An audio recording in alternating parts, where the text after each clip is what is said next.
like we are live. Happy Monday, loves. If this is your first time checking out my Facebook Live, thank you so much for checking it out. My name is Danny LeBerry. I'm a virtual licensed psychotherapist and a happiness transformation coach. I typically work with people who are feeling unhappy, unfulfilled, overwhelmed, stressed out, anxious, down. So last week's Facebook Live was on National Workaholics Day, where we talked about signs of workaholics. How do you know if you're a workaholic, and what you should do if you realize that you're a workaholic? Tonight's Facebook Live is on National Simplicity Day, and our next Facebook Live at the end of the month, July 29th, International Day of Friendship. So let's jump right into tonight. So, simplicity, National Simplicity Day. This is actually based on the philosopher, poet, Henry David Thoreau. He was born on July 12th, which is why it's observed on July 12th. And he was a proponent of living a simple life. A quote by him is, "As you simplify your life, the laws of the universe will be simpler." He was an author, a philosopher, a historian, transcendentalist, and it's celebrated today because we're just so busy. We're always on our phones, cell phones, laptops, gadgets. So the idea of National Simplicity Day is to bring about awareness of the idea of living a simple life. So, how can we do this? First, by decluttering the things that are unnecessary.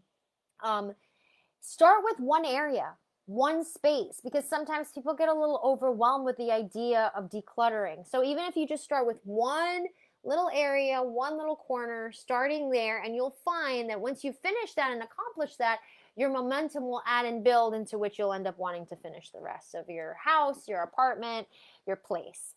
The other thing is create clarity on what you actually really need. What do you really need to live your life, to live your lifestyle?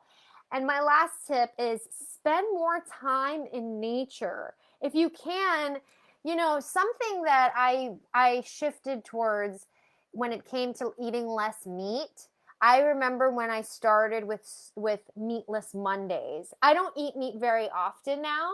If I do, it's because I'm craving it. But I don't really eat meat much. And I remember when I ate meat often, and the way that I started with that was I had an intention. I didn't like how my body felt. My body was I was always tired when I would eat meat, having a hard time breaking down meat. And I was overwhelmed by this idea to shift my life. And when you start with little things, so I started with meatless Mondays. On a Monday, not eating meat. Now, most of the days of the week, I find myself not really eating meat. It's the same thing here with the idea of decluttering. It can be a little overwhelming to think of this idea of I want to live a simpler life, but where should I even begin, or where should I start? Don't overwhelm yourself. Start with one area, one space, one spot. Start from there. And then maybe one day of the week, pick a day of the week where you say no cell phone Sundays or something to that nature. My boyfriend and I used to do that. No cell phone Sundays. So on Sunday, we would commit to not being on our cell phone. So if that's what you need to do, find a little way, small, just finding baby steps of making that shift or making those little changes. If you found this Facebook Live to be helpful, please let me know. If anything came up for you, or if you have any questions, you can send me a message here on Facebook. You can also email me. My email is Danny, DANI, at DannyLeberry.com. Thank you so much for checking out my Facebook Live. I can't wait to see you on the next one. Take care of yourself, and I will see you soon.